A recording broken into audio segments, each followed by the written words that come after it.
All right, so we're back. Trampled Underfoot Podcast, number one podcast 2 years in a row, starring Mark Lindsay and me, Eloy. And we're here to talk a little bit. was that like a? Was that like a? You said something about CB over the CB radios and stuff. And Well, I was wondering where we were rated number one in like Tonga or something like that.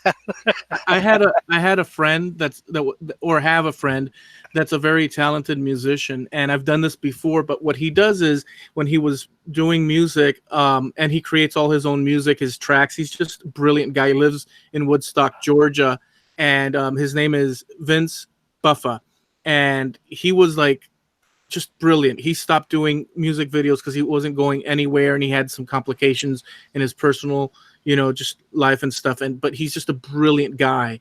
There's no reason why his music shouldn't be everywhere. I mean, layers of awesomeness. And he would always write his descriptions, and with like not exaggerations, but like the descriptions were based on. And the bass drum was recorded over here in Memphis, Tennessee, and this and that, and it was all playful. You know what I'm saying? Right. But I was entertained by it, because he created a story to go along with the music. But so Yeah. how are you doing? I'm doing great. In the real estate industry, we called that puffing. Okay. Because you're not saying anything that's not true. You're just kind of puffing things up a little bit, to Right. make it sound a little bit more impressive than it really is. Yeah, that's exactly it. There's a fine line between puffing and huffing. yeah. Let's just say it that way. So for you guys out there, we have some pretty cool stuff. We were talking behind the scenes, and I think that what we might do, we're not 100% sure, but we're kind of 100% sure that in an upcoming episode, we're going to touch on, Mark's going to hit us with a cool list of his favorite all-time albums and see if it shocks us, if we say no way to it, if we agree to it and stuff. And I'll hit him back with some of mine. I think that's an exciting thing, because a big part of what we do is that to talk about the history of rock and roll and the things we love about it, music, guitars, and so on. Okay. Did I just throw that out there and you weren't expecting me to say that? Well, yeah, we normally don't foreshadow, but that's not this week. That's coming up in a future episode. So yeah, and people forget by the time that the next week rolls around. No, we've made it YouTube official. They will not forget. We will get comments. Wow. So no pressure. Now we got to come up with 5 albums each. So today we're gonna touch on some on this day in history. We're going to touch on some things that I want to share with you about strangeness from around the world, which we do have been touching on in different aspects, but today it's strange cities and towns. Okay. And so I did send you a link and the other day, and I just was shocked. So I'll tell you guys out there. And by the way, I love the Ripley's Believe It or Not from back in the. If you remember Ripley's Believe It or Not, they had a show with that dude. I forget what his name was. Jack Palance. Yeah, he was really good at what he did. I liked it, and so I like all that stuff, adventure, and so Goofy this is stuff. strange. What's that? Goofy stuff, basically. Yeah, well, with just that shadow of mystery that, we're exploring new territory or possibly unknown secrets revealed and such, So there's cities in China. I don't know if you guys know this out there, and I know that Mark knows this, but we can touch on it. There's cities in China that apparently during the sort of real estate boom in the past decades, they actually went ahead and built whole towns replicating famous places from around the world, such as England. There's actually a town or city in China that is a replica of London, let's say, with everything to life size, and people actually live there. Now, there was a crash in the market, and some of these towns have very few people, but it's pretty impressive. They have a Venice. They have the Venice. They have the Gothic Paris. Paris. What Yeah. else they got? Oh, they went nuts. They built all kinds of both complete cities as well as just big landmarks. I mean, they built a Sphinx out in the middle of this desert area.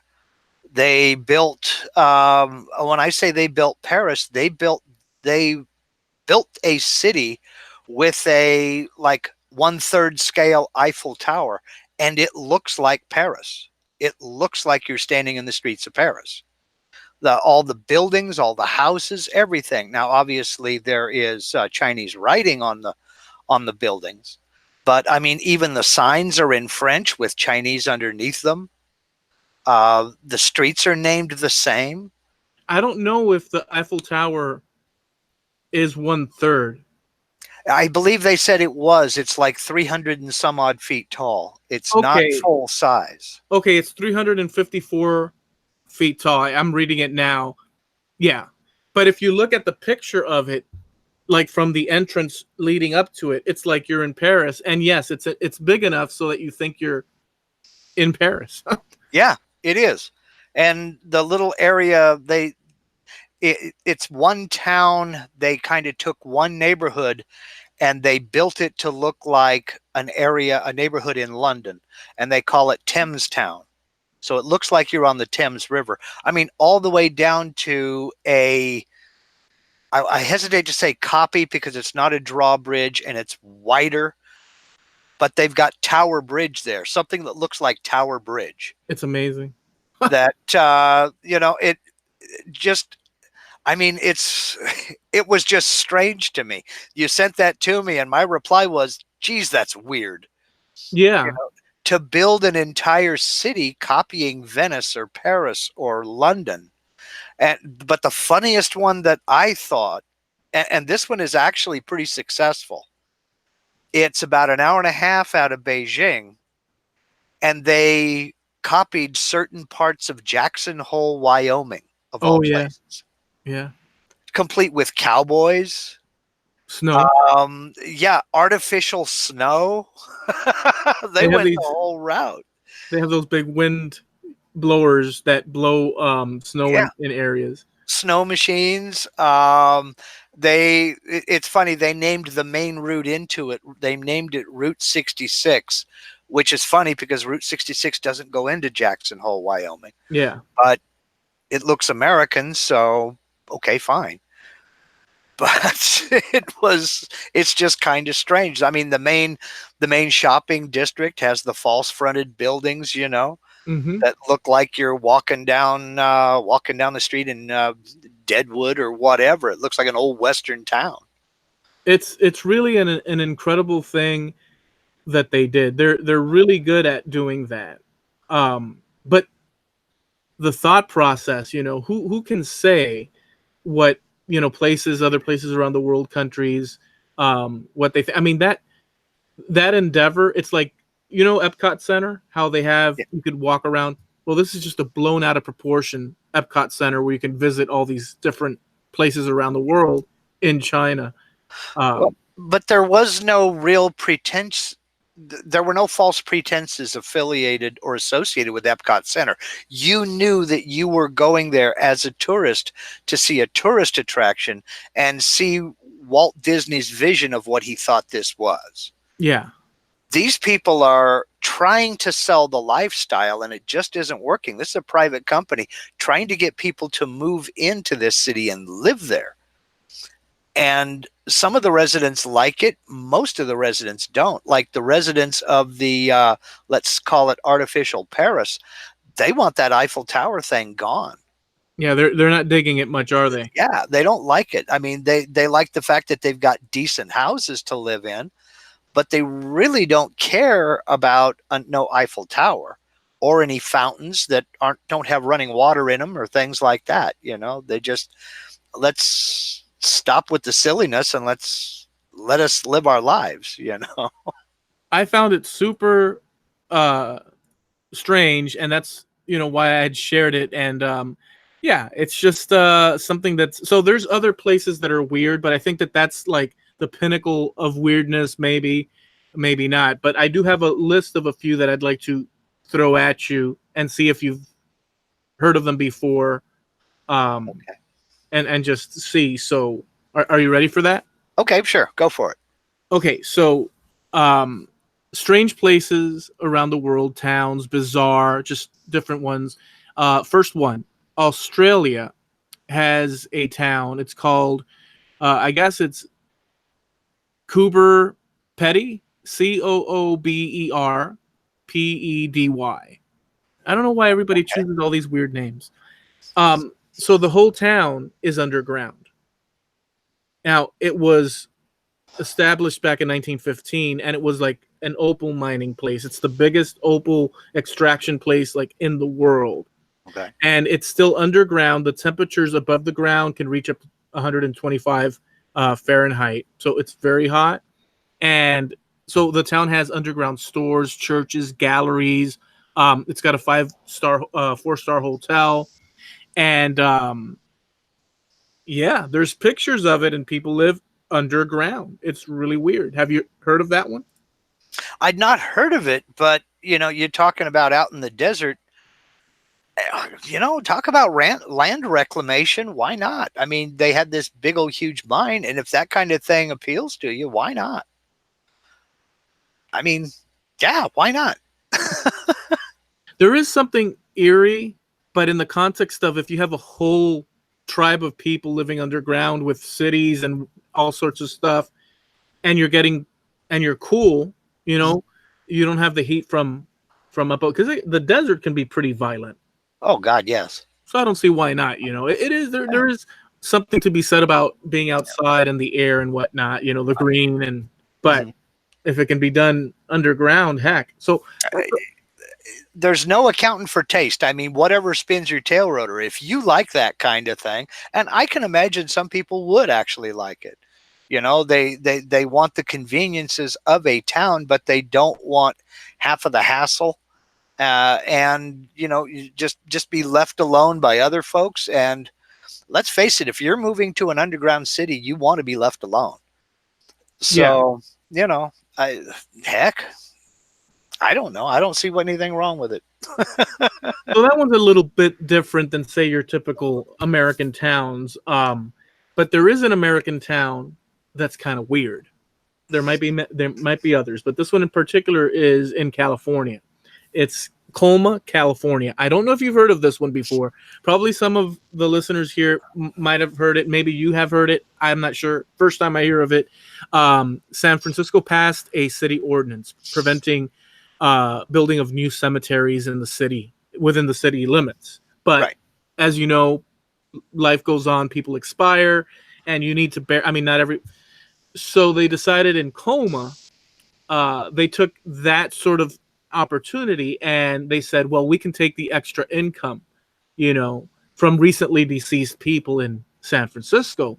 Yeah. And so basically, let me see what they say here. So above ground, 1,800 above grounders living in Colma. So it's a city or town of about 1,800 people, but underground they have 1.5 million. Yeah. Yeah. Colma is a small town on the San Francisco Peninsula. It's south of San Francisco, not very far at all. Um, but it is a separate city. It's right. It's not too far away from San Francisco. And I guess they found a niche and decided to go for it. I think it's weird, man. I personally, okay, so I don't think there's anything wrong with it, just as is. But personally, to have so many, I like horror movies and stuff, and it's not like it's still. I don't know how to put it, man. I do. You don't want to be living there when the zombie apocalypse comes. Well, it would be the worst place Yeah, true. to have set up camp. I mean, Right. you're Your movie ends in 5 minutes. Yeah, that really is. I mean, because they just turn north and there's that part of the peninsula, and then come south and go through San Jose. Some of them will make it across the bridge, I'm sure.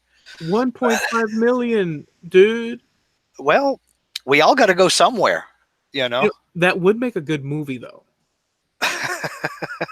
If you think about it, because they could tell the story of Colma, and then the inhabitants, which are 1,800, that's like nothing, and they're there. Somebody's at the bar. There's another one, like, I don't know, on the internet at home. There's the police officer. It makes for a perfect zombie movie.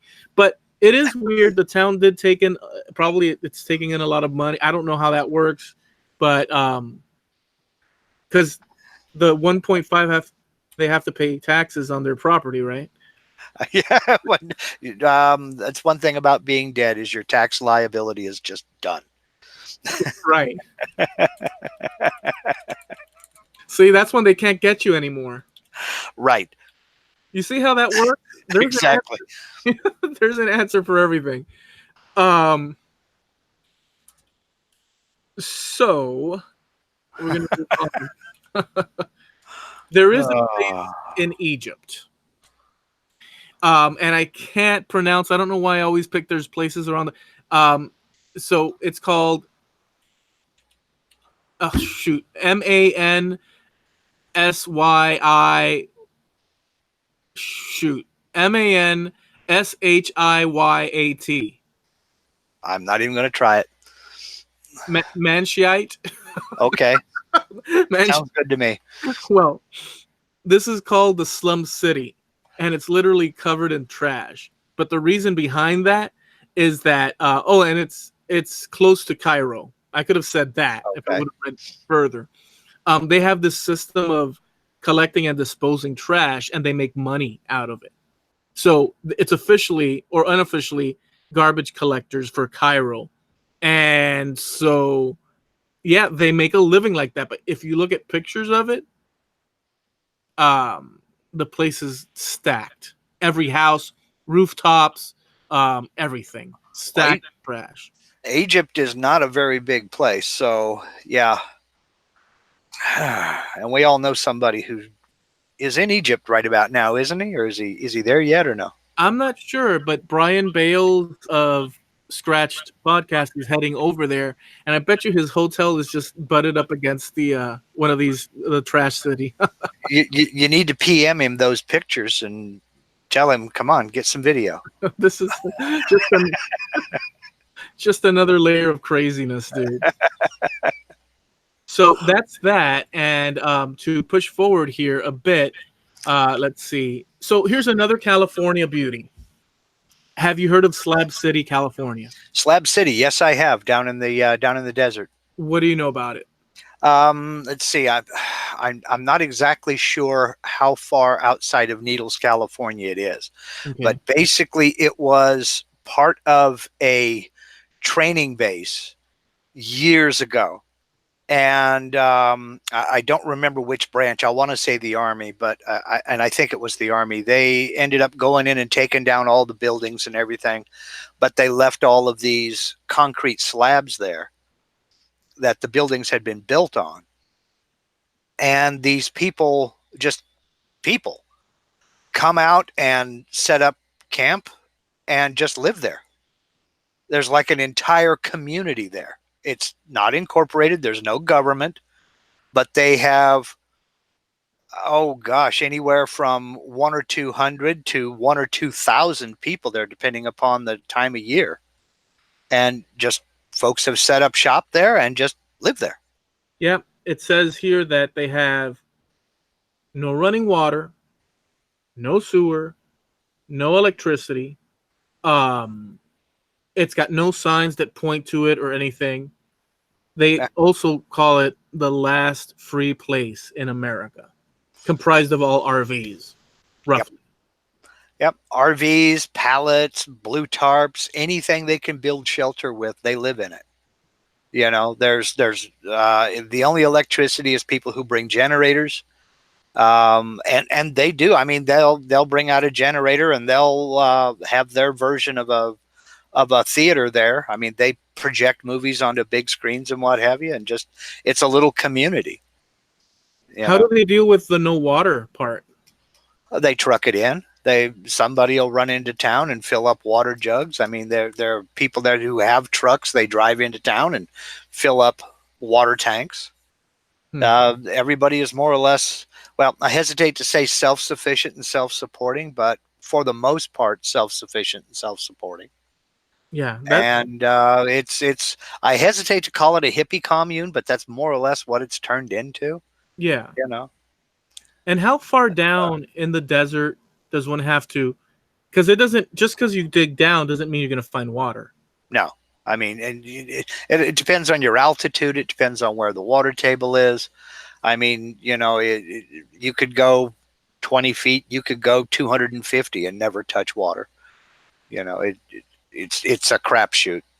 So over here on the East Coast, the probability is incredibly increased for you to strike water anywhere. Like right here in my property, I could go anywhere, and I kind of know because we do have a well, but it's sunk down enough where, or not enough where I think where it hit a certain aquifer, a certain level of water where the water is only good for, as far as I know, spraying, which is what I used it for, the vegetation and whatnot, because it has this sulfur.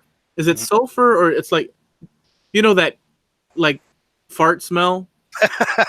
Yeah, the rotten egg smell. Yeah, Yeah, that one. sulfur dioxide, I believe it's called. I may be wrong there, but yeah, there's it could go anywhere from, like I said, it could go anywhere from 50 to I think the deepest well I ever heard of while we were living in Nevada was a little over 260 feet.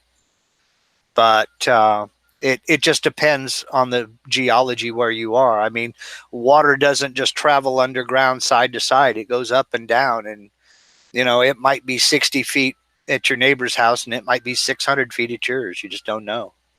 Right. Yeah, I just find it fascinating. People in the desert, the probability of finding all that. I Yeah. just, or better yet, the early settlers Mhm. that pilgrimed into the areas out west. It's just to me, it's just it's an incredible thing because there's nothing but desert. Well, But I've seen a few documentaries on Slab City, and there's a bunch on YouTube if you want to look it up. They basically, the long timers and some of the year-round residents who stay there all the time, they say that it's real easy to tell somebody who's never been out there before, and if you're not ready for it, if you're not prepared, they don't stay long. yeah, They decide it ain't for them and they split, and that's most of them.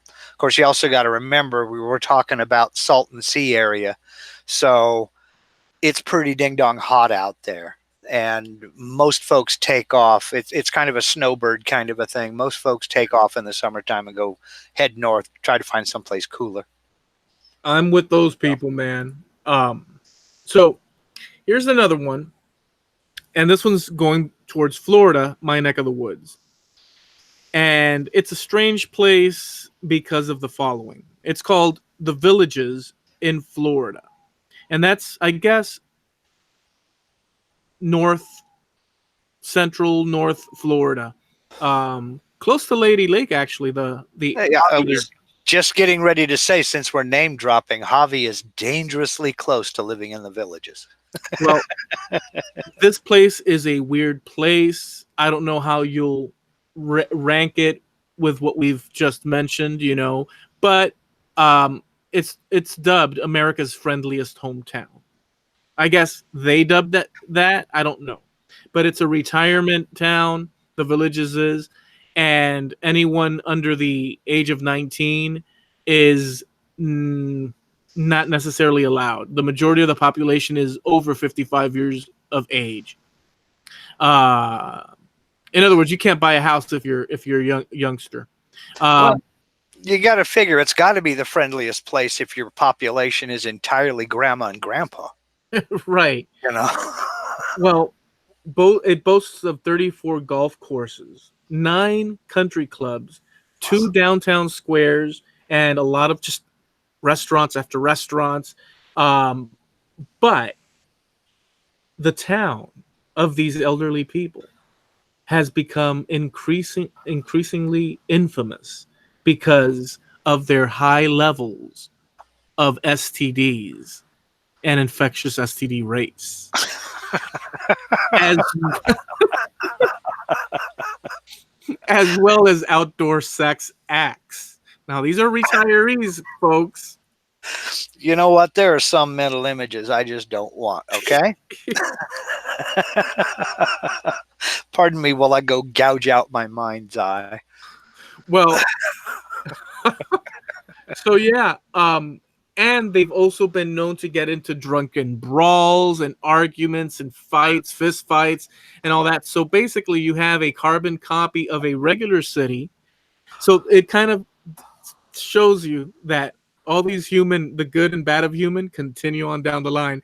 But make note that the free loving percentages has gone up increasingly.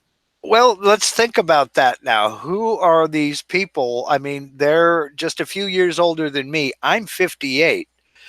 So you got to figure that during the summer of love, we're talking 1969. Yeah, That's probably who's living there. they're a bunch of hippies rekindling the good old days, huh? Oh my gosh. There are just some mental images I do not want. So just across the way from Javi, there's a hedonistic debauchery type of town comprised of grandma and grandpa. I bet it didn't say that in the real estate listing. Oh no. So yeah, so those are the places that I have. That'll wrap up the strange places for towns. Oh my gosh. Yeah. Yeah, I think the least said about the village is the better. Now that I think about it, I was going to make a couple of the world's worst, most tasteless jokes, but I'm not going to do it. And I think I should be applauded for my restraint. Jeez. But I don't know where you planning on going from here, but I do have to go back to those cities in China for just a couple of seconds. I mean, because it's one thing for a real estate developer to decide he's going to make a subdivision and build a bunch of houses that look in a certain style, but to create an entire town and then try to entice people to move out there. Now I know they got the land. Lord knows they have the people. But what would make somebody think that people who have absolutely zero connection with that culture would want to move to something that looked like a scaled down version of Paris? I just don't get it. I don't understand the psychology behind something like that. I mean, I think many things, like they're just making it so that you have a version of European countries in China, and that's sort of like there's a level of prestige, perhaps. It never been done before, prestige. But the flocking of people to live in those areas, I mean, they do have their set of cultures and whatnot that they probably kind of dig as is, Now, I really can't criticize all that much because we do similar things like in Las Vegas. There are themed casinos. There's an Eiffel Tower there. There's New York, where the whole casino looks like the New York skyline. There's the Luxor, which is this huge black glass pyramid, and at the top of it lights up and it shoots a beam of light up into the sky. It looks really cool. The Stratosphere. There are themed casinos all over Las Vegas, but you know what you're getting with Las Vegas. You know that when you go to the Excalibur casino, you're getting kind of a Harry Potter meets King Arthur kind of a thing. Yeah. It's all a bunch of kitsch, and it's a bunch. I don't know, kind of chintzy, kind of fakery, but you expect that out of Las Vegas. It's kind of like a breed of Disney with real life, a mixture. It's a so they're kind of doing a theme parky thing with casinos and restaurants, and it's kind of like a Disney World, but for adults, and other things. Yeah, I guess. I guess so long as it doesn't turn into the Villages, we're fine. I Well, mean, those people have to be those people have to be controlled because they're going crazy over there right I guess now. they figure, you know what? I'm 92. What are you going to do to me? You know? Oh yeah, and it's a gated community, so like they're protected, Yeah, but gated from what? Keeping people in or out? protecting the rest of us. Oh my gosh, that's just hilarious. I'm sorry. Oh yeah. I understand that the fountain right in the center is called Viagra Falls. Is that true or false? Oh, that's another thing that I had read on a separate article, that there's a huge Viagra sort of Black market? yeah.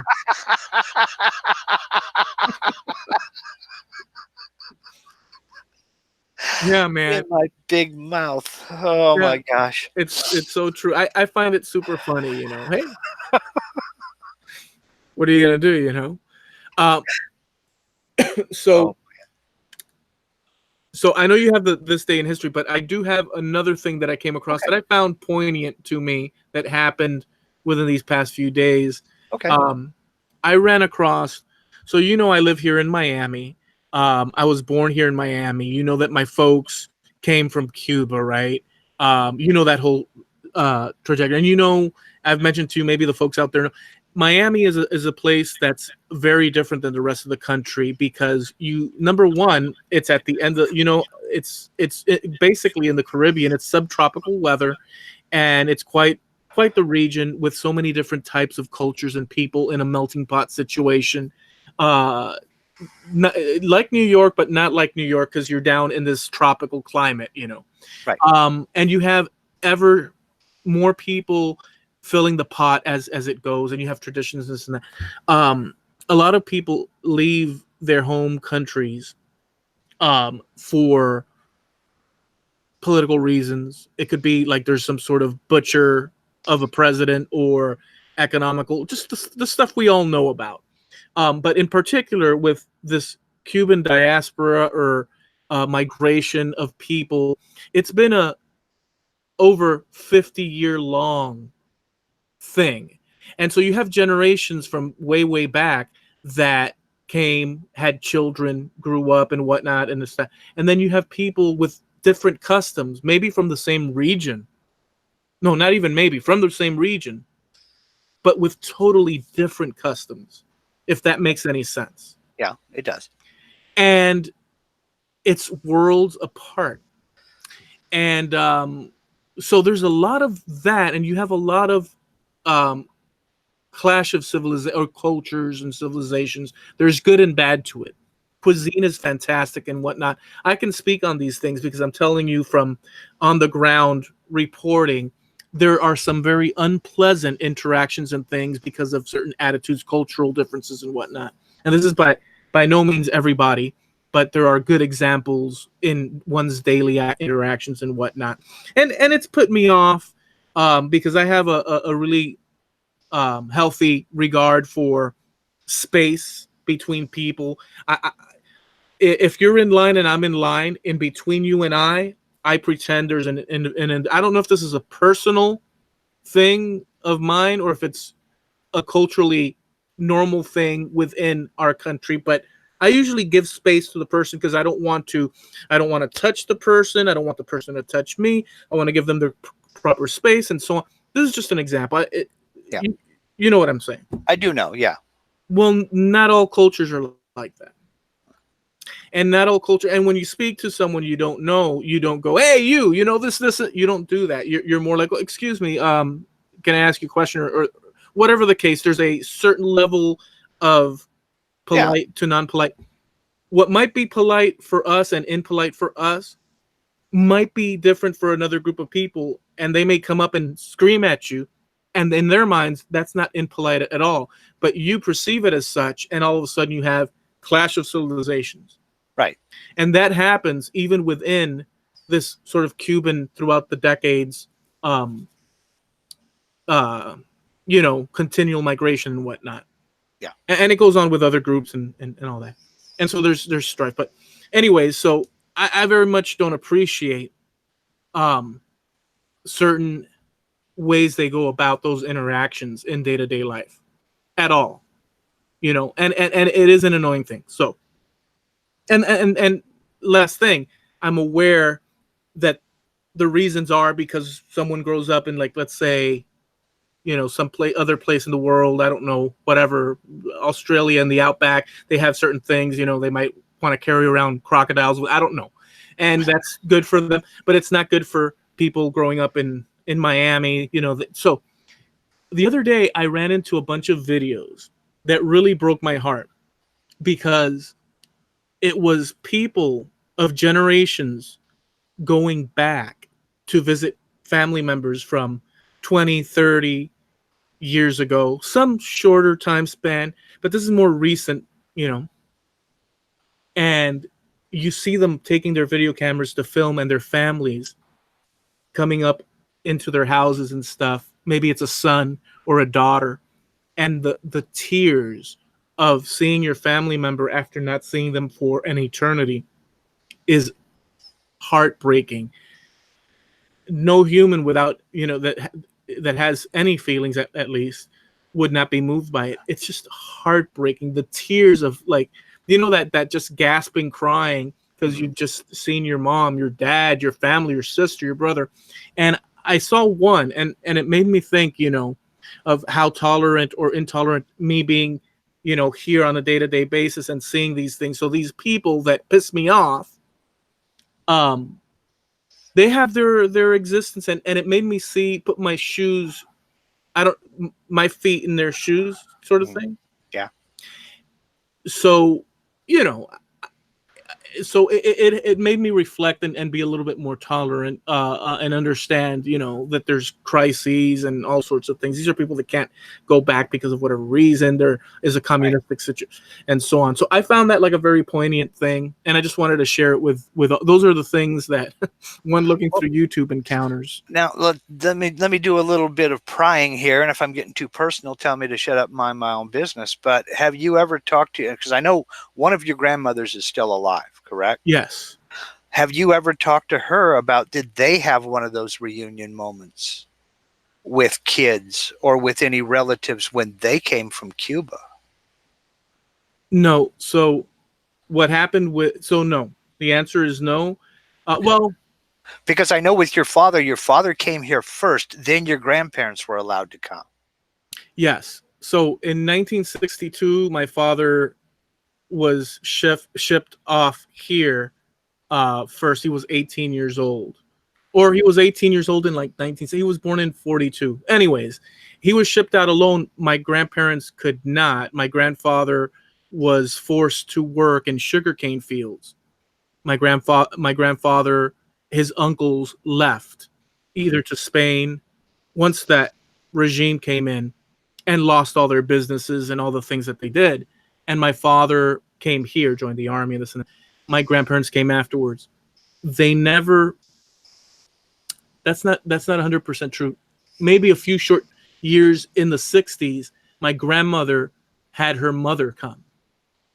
But that was way back in the day. So that first exit was right during the communistic takeover. So those people all pretty much came. If they didn't come all at the same time, it's simply a matter of documentation, this and that, but they hauled ass. Right. But after the fact, like towards our time, my grandmother on my mother's side, she had an older or younger brother that has been there all his life. He's just over there, and he had a son. Maybe he had two. I don't know. That son, back 20 years ago, did leave with his family.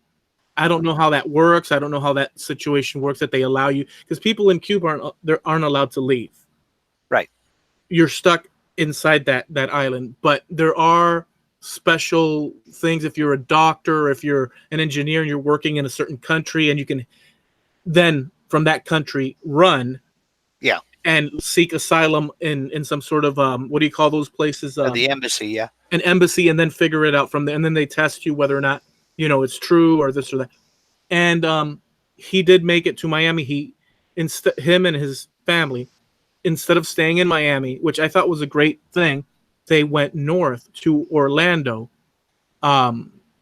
which was a great thing because when people come here, there's a lot of Spanish, right? So it's very easy for people that are Spanish speakers to not have to speak anything other than Spanish while in Miami.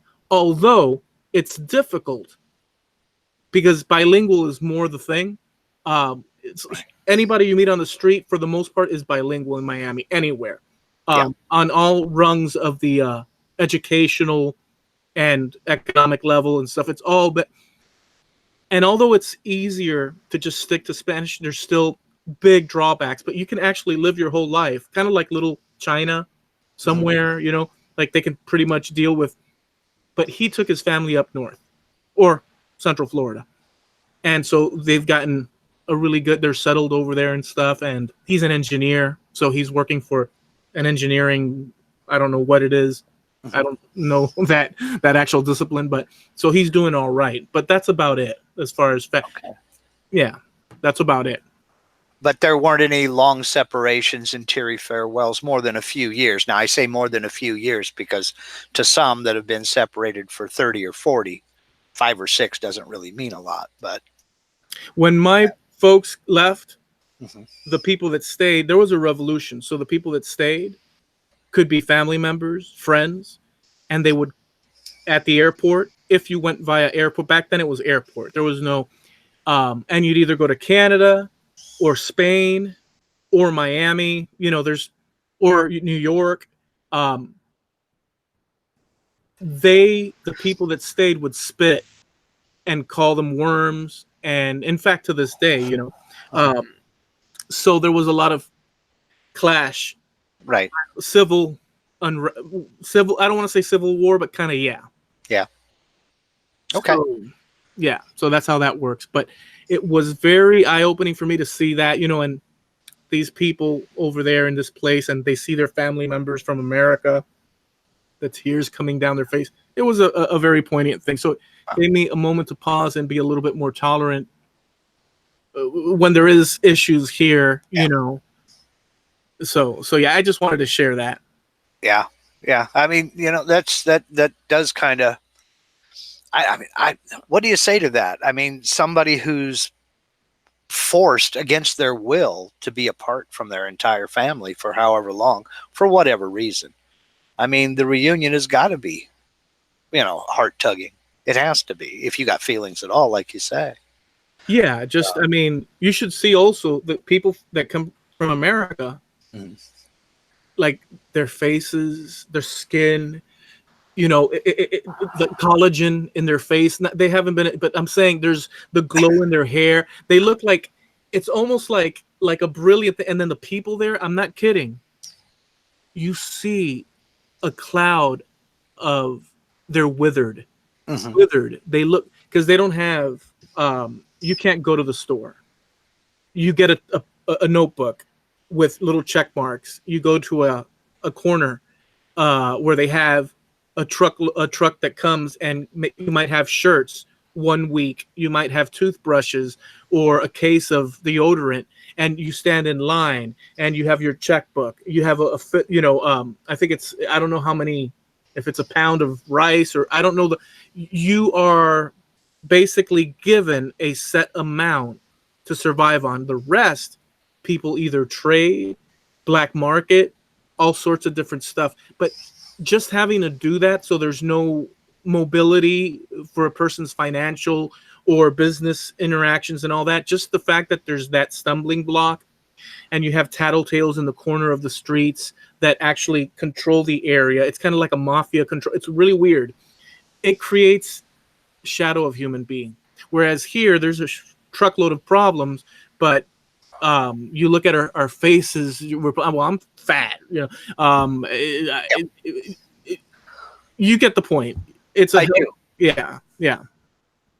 There is a YouTuber and this doesn't, it kind of dovetails in, it's kind of related. I'll relate it in a minute. There's a YouTuber by the name of Sean who is a YouTuber out of Edinburgh, Scotland.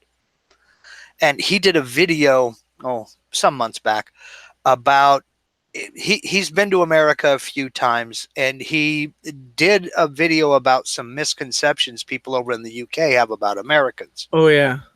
And that was one of them, that Americans are all rich because of the way we dress, because of the way we look, because of the way, our hair is always, well, me notwithstanding here, our hair is always combed nice and pretty. We put a lot of emphasis. The one they can't figure out is we put so much emphasis on teeth. We spend, individually thousands every year on tooth polishes and things to make your teeth white. We'll go to the dentist and we'll get whitenings done and this, that, and the other. They really can't understand that. They take care of their teeth. They brush their teeth. They just don't care what color they are. That's for the rich elites. That's for movie stars. And even they get teased about it if they get their teeth straightened or cleaned or something like that. Right. Because it's, I don't know, I guess it's their way of trying to identify with the common man. The common man doesn't go out and get braces when they're 35 years old, so why should I? That kind of thing. Yeah. But, and we've kind of experienced it ourselves a little bit, a teeny tiny bit in Germany, not much. But folks just make the natural assumption that Americans are all rich, and we all know it's just not the case. By a long shot. Right. But there is that impression, and we are pretty vain.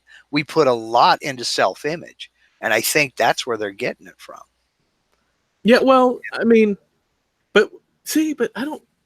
So we also have another thing where we'll easily put on flip-flops and shorts and a tank top. We do, I do, but when you compare to some of the other places around the world having the luxury to do that. Oh yeah. Because let's think about it. We don't worry about where the next meal is coming from. Yeah. We worry about what we're going to have with it. So it's we've got it pretty damn good, even though we're not all rich.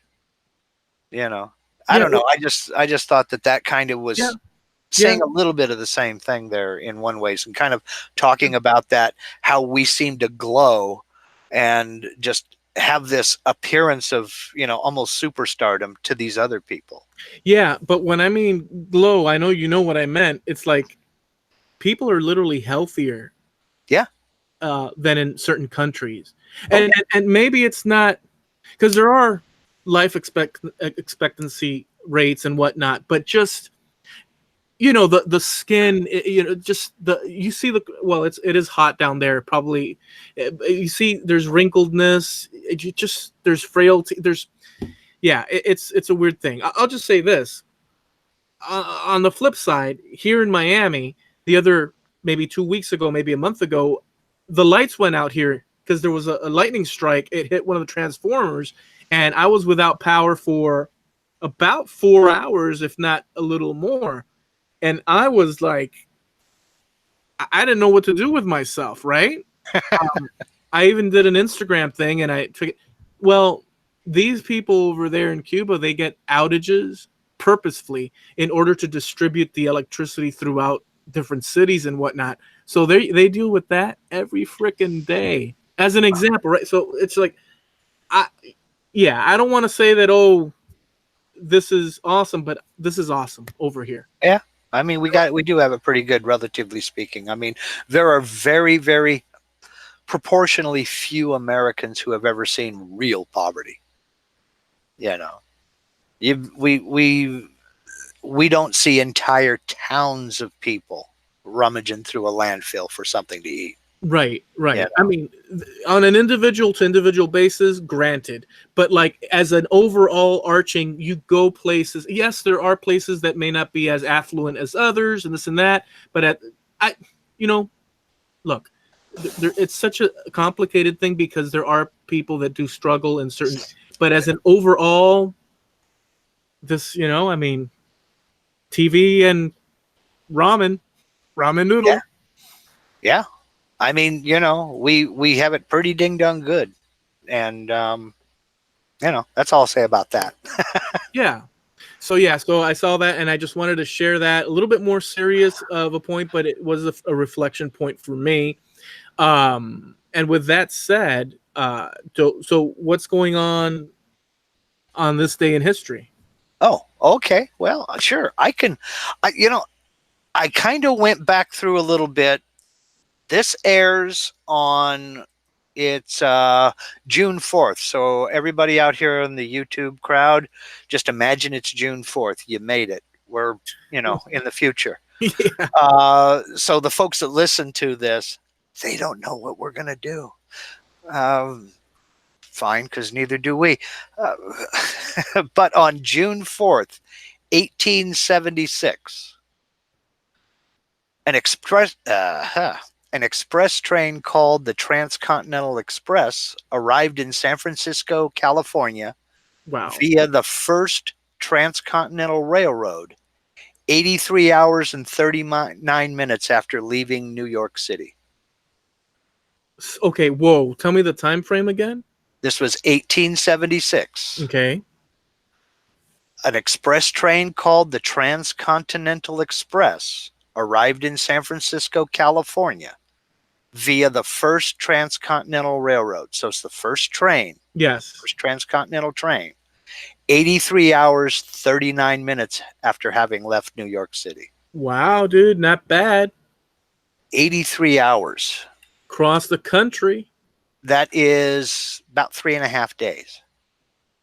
When you figure before that, it took months by wagon. That opened up a whole new world. And that opened up the entire West Coast. And that was 1876. I got chills on my arms right now. I just got chills on my arms because I don't want to, it's just a beautiful thing. I mean, it was a situation where a lot of people, there was a lot of hard work involved in that. Oh yeah. On both ends. I mean, everywhere, you know. And then just to show you, we're in the beginning of the Industrial Revolution. Okay. So just to show you how fast things progressed during the Industrial Revolution. Now that was 1876. 20 years later, in 1896, June 4th, Henry Ford took his first Ford through the streets of Detroit. Wow, dude. So only 20 years after the Transcontinental Railroad, Henry Ford is driving his first car in Detroit. Can you imagine? I mean, I know that we're in a situation now that we have computers. We're talking across the country, let's put it that way, through electronical signals, pulses, through fiber optic, and we're talking to each other. And so that's, I mean, but for their era of they didn't have toilets, did they? They had outhouses, no? Right. In most parts, I mean, except in big built up cities like New York or Chicago or Detroit or something like that. These people within 20 years from the train actually and I'm sure that the train it's hard for me to get this all together because it's so amazing. The train connected east and west, and then it was going, but there were branch off tracks everywhere, occurring. Oh, yeah. That they had started as well because they knew that they had to eventually meet up. I'm sure there was a lot of that kind of stuff going, and or there were smaller tracks that would then say, "Oh, our track can link up." There were, and the actual Transcontinental Railroad was completed in 1869, but it didn't go all the way out to San Francisco, so it didn't literally go from coast to coast. Okay. Until 1876. Okay, and then 20 years after, and that's a marvel. I mean, please, it's like, right. This is a beautiful thing. And then 20 years later, Ford is driving down the streets of Detroit. In the first car he built. Yeah. Freaking amazing, dude. And that was still in the 1800s. That was 18 where'd I go? There it is. 1896. Amazing. So, but when you stop and think about all the, not only could people get out here faster, but news traveled faster. Because before, mail came, with the wagons, if the wagons survived. Lord knows how many letters and contracts and deeds and things like that were lost if a wagon broke down and they couldn't carry the mail with them. And the person had to walk or was injured or killed or something like that. There are loads of stories about people having to abandon their wagons on the trail. But there could have been scenarios to protect against that back then. I'm assuming because that they could go back to the registry and say, "Look, we were attacked on the trail. We lost all documentation. Sure, we can identify." Right. Sure, there were things that happened after the fact, but I mean, personal letters could not be rewritten, especially if somebody passed away after the letter was sent. Right. So there were a lot of things. So the ability to get news the same week, because you figure that was 3.5 days to go from New York to San Francisco. The ability to get news the same week was just earth-shattering. There was telegraphy, but that was reserved for important messages and things going back and forth on the telegraph system. And it was expensive. But if you could get a letter, if you could send a letter from St. Joseph, Missouri to San Francisco and have it arrive the same week, that was just earth-shattering. Yeah. I mean, the possibility was there that if a relative was sick, you would find out about it and be able to get back before it was too late, that kind of thing. So, yeah, I don't know. I can't. Even though I'm in awe of what you're saying here, I can't help but think that I still take all, and there's no other way to look at it, that one takes these things for granted or as given because of the condition that we live in now. But it's just, and that's what makes it so awe-inspiring, just amazing stuff. But you know what I mean? It's like this history can be taken for granted so easily.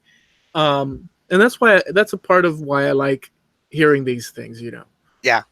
I mean, and it's getting further and further and further back is, I mean, I can't even conceive of something that happened 100 years ago. We're working on stuff over 150 years old now. When you think about Henry Ford built that car in 1896, it's 2019. That was 123 years ago. Amazing. It's just, holy cow. There has been a ramp up. I don't know if there's also a blindsided part of all this. So I look at the old days as a simple thing, but there was very complicated situations going on, even for the time. Although there were less people and less technology and whatnot. But I tend to, as one goes on in life, at the stage that one is in life, one sees, or at least I do, like things are just so messy right now. Back then, wow, that was much more tidy and clean and sort of organized, but that's not the truth. The truth is, I believe, if I step out of my own personal view, is that it's always been this human experience, a constant shifting mess of situations and conflicts and all sorts of things. Well, and just the normal mundane stuff, getting fresh water to drink, that wasn't tainted by cholera or dysentery, stuff like that. Yeah. I mean, not dysentery, excuse me. But you get dysentery, but never mind. Anyway, that's only 123 years ago. Henry Ford drove the first car. Everything was still being drawn by horses. Now, when you look at, and I'm sorry to head in this direction again, when you look at a city the size of New York with several million people and how much was being drawn by horses, just the sanitary problems alone, the amount of manure piling up in the streets from all these horses, the number of horses dying every day in the city. I mean, it's a wonder people did survive. Are you recounting New York or the villages? Well, no, the villages is all golf carts now. Yeah, So, exactly. There were a lot of issues. I just the fact that we can go to the faucet, and mind you, oh, I'm gonna go to the faucet and here's some water. But wait a second, no, no, no. Let me go to the fridge because I have to put some ice cubes to lower the temperature on this puppy. Just yeah, that simple thing that one could totally not appreciate, yeah. undervalue because it's so Yeah. commonplace is actually a very special thing. Talk about your first world problems. Ding dong it. Somebody turned the freezer up too high and the ice cream is too hard. I can't get the scoop through it to get me a bowl of ice cream. Yeah. Hello, Oh, CBS cry me News. a river. Yeah, Miami Herald. I've got a big news scoop Yeah. for you. This is the third scoop I've broken. There's your scoop.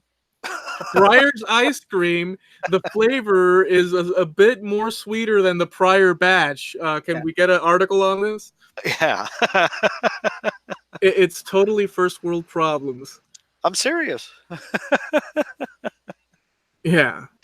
I think if we could just keep it all down a notch and not be so futile, with our imminent destruction of everything. But it's hard to not be in the present and be blinded from past accomplishments and awesomeness because it's at hand, right? I just find the whole thing interesting. I love history from an awe. Like I could just sit there and be, oh wow, just let it take it all in. So awesome one. Okay, cool. Next one. That's about it really for Wow, this that was day a good in one. history. Yeah, there are a few, but it's goofy stuff like in 1973. Okay. The patent for the automated teller machine was granted to Don Wetzel, Tom Barnes, and George Chastain. They invented the ATM June 4th, 1973. They patented it. Oh wow. So it's things like that. 1974, the NFL granted the franchise to the Seattle Seahawks. Goofy things like that. Stuff that nobody that doesn't live in Seattle cares about. Right. And I did that just to see what kind of reaction I get in the chat. Do we have any Seattle? There may be one or two. I do want to say one thing though, Mark. Okay. We did.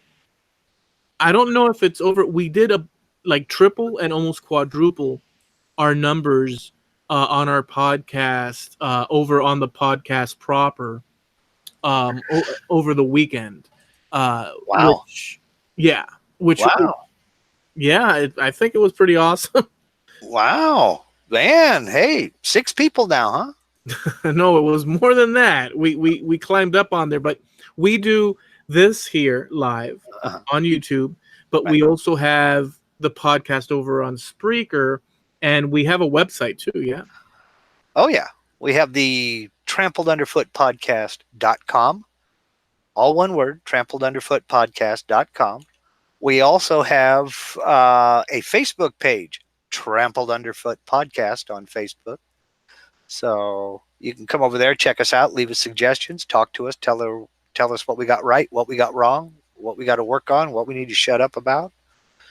But if you go over there to that trampledunderfootpodcast.com, there's a big bright link right in the center up at the top. You can't miss it. It says Wayback Machine. If you click that, you can go back and listen to past episodes back when we knew what we were doing.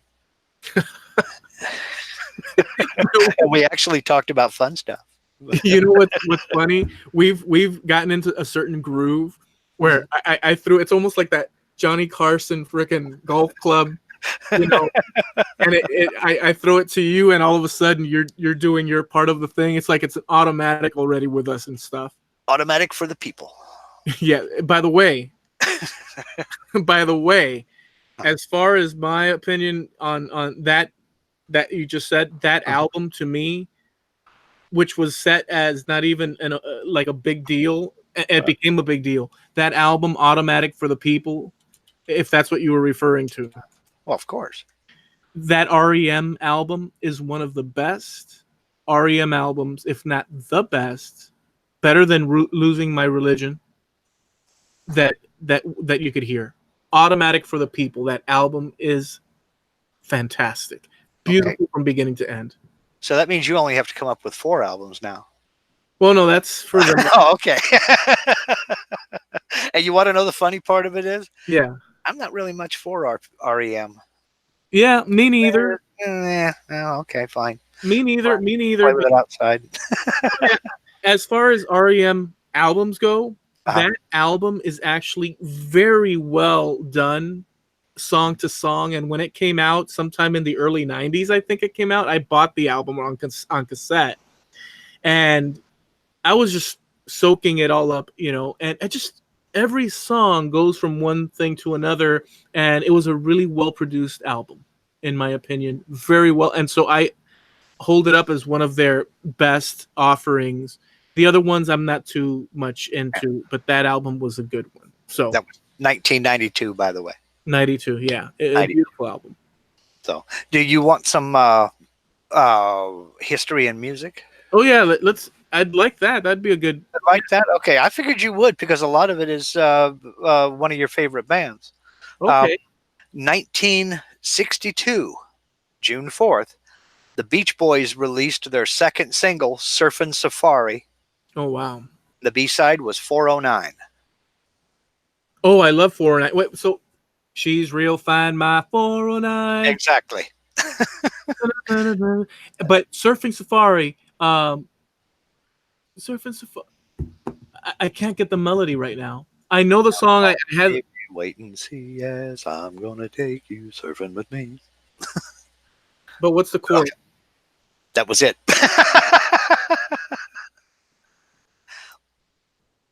Okay. There was lots of overdubbing of voices, and the background singers are singing "Surfing Safari." Anyway, it's That's an old one, but guess what? It was a little bubblegum, but they were masters. Well, by the time you were probably hearing it for the first time, it was pretty bubblegum. It was an oldie. Yeah. But it was a year after I was born, so I really don't recall a time without that song being played somewhere. Yeah. So let's see, 1963, the BBC aired the first program titled Pop Goes the Beatles. Oh, wow. Yep. Let's see. The Beatles in June 4th, 1964, the Beatles recorded the song Slow Down. Man. I've heard it, but I can't picture the melody in my head. Let's see. And also on the same day in 64, they left and began their first world tour. June 4th, 1964, playing the KB Holland Gardens in Copenhagen, Denmark, with session drummer Jimmy Nicole wearing Ringo's suit because Ringo was sick for that and the next 5 shows. Yep. And in Australia, it wasn't Ringo either, I believe. Yep. And Ringo was said to have been worried that he wasn't going to be needed anymore. He always had that sort of issue about him and the Beatles, but in my opinion, he was integral to the Beatles. Oh yeah, definitely. His drumming was not the standard thing that you would he was left-handed and Right. he played, or is left-handed, and he played a right-handed drum. So in order for him to cross, he's mentioned this before, over to do the drum rolls, he would have to use a different procedure in order to, so that the hands wouldn't cross and hit themselves. And out of those little sort of musical exercises, he created certain fills and paradiddles and certain combinations that were very unique to Ringo Starr. Lovely drummer. I really like his drumming. Yep, yep, and he was perfect for the band. He was not the world's greatest drummer. He didn't invent anything, but he was perfect for that band. Yeah, he was outside of the norm in certain drum beats for certain songs that you would think, well, wait a second, why would you do that? But it just worked for the band. Like It worked for the band, exactly. yeah. Okay, June 4th, 1966. Janis Joplin arrived in San Francisco to join Big Brother and the Holding Company as their new singer. Sweet. Now that's a happening. Yeah. That was a perfect match. Now, see, I don't know if this is good, bad, or indifferent. June 4th, 1967, The Monkees won an Emmy Award for Outstanding Comedy TV Series. Okay. Yeah, I don't know. I don't know how to take that. I don't know if that was good, bad, or indifferent. I mean, at the time, the Monkees, people loved them, right? Yeah. Well, yeah, some folks loved him, some folks hated him, but, I liked the show. I thought it was fun, but, what can I say? I was 6. Yeah. June 4th, 1969, Tommy Rowe's Dizzy hit #1 on the UK charts. Is it I'm so dizzy? That's the one. Dude, dude, dude, dude. Let's see. 1970, Santana recorded Black Magic Woman, June 4th, 1970. Really good stuff. I know. I love it. Man. I love it. Let's see. Here we go. 1979, Fleetwood Mac records the USC Trojan Marching Band at Dodger Stadium in Los Angeles for use in their song Tusk. Oh, wow. I don't know if you remember that tune. It was a little bit weird. No. Oh, I'll have to link you to it later on and you can check it out. They were very creative. Oh yeah, big time, big time. Let's see. 1984, Bruce Springsteen released the album Born in the USA. I remember that like yesterday. Well, it was 1984, so you got a good memory. Much better than me.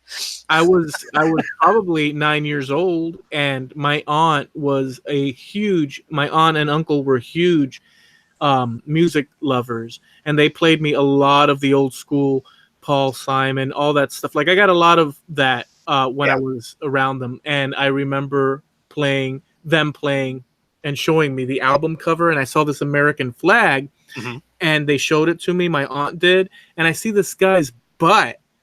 There. And I'm like, it was like a total, like, why are you showing me, like, why would they even do that, right? As a kid. But sure enough, they played the album, and I remember it from that point on. Yeah. Okay, here's one that's weird. I missed it. June 4th, 1975, the Rolling Stones became the first rock band ever to receive royalties for sales of their records in Russia. Oh, wow. I would have never thought of that. Yeah.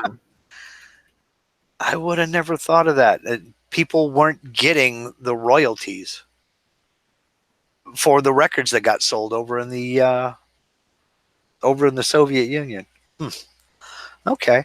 And I'm going to jump way ahead here to 1992, and this will be the last one I do here because we're getting into music I don't really care about. 1992. Now, this may be divisive, and I don't mean it to be divisive, okay? Okay. But I remember this was a big deal at the time. Okay. The United States Post Office decided they were going to do an Elvis stamp. Oh, wow. And they put it up for a vote. The young Elvis or the older Elvis? I think I remember that. And it was, there were two different designs. One was the younger Elvis back in the 50s holding the microphone, leaning forward. And the other one was the older, shall we say, larger Elvis with the slicked back hair and the big high collar Las Vegas microphone. They put it to a vote. And the results came in June 4th, 1992. And the young Elvis portrait won by a factor of 3-1. Wow. So they went with the young Elvis stamp from the U.S. Postal Service. Yeah, it's the one where he's leaning over with the microphone. Yeah. Or is it a close-up Yes, one? he's leaning over. It's a headshot, but he's leaning forward with the old stand mic, the old flat Yeah. microphone in front of him. Yeah. I mean, you know what? The young Elvis was, young rock and roll. The older Elvis was still badass, but you add a few extra pounds and people start hating on you. What are you gonna do? Well, it wasn't just the few extra pounds. He was kind of. You got to admit, they're in the later stage of the Las Vegas shows. He was kind of phoning it in. Yeah. There wasn't a whole heck of a lot of energy there. So, but I know it's easy for me to say. We'd like five extra large pizzas and extra bread, please. With Yeah. with donuts. Yeah, some donuts and thank you very much. Yeah, I knew that was coming. Yeah. Well, I mean, how does one that doesn't do impersonations do an Elvis? Yeah, without throwing in "thank you very much." Right. That just. So all right. So I think that this is a good place to say till next time. What say you? I think it's a great time to say thanks to everybody who joined us out here in YouTube land. Oh my gosh, we got Billy Burt, Jim Dockrell, Katie Dotson, Frankie's CNC and Woodworking Channel, Jim Bashir's, who already had to split. Good grief, it's been the same four people talking. Y'all got going real good here. Oh, we had Doc. Jared. Yeah, Doc Jared Hildebrand. There's Steve from Harneal Media, webmaster to the stars. Check him out at harnealmedia.com. All things YouTube joined us. Matt Haas.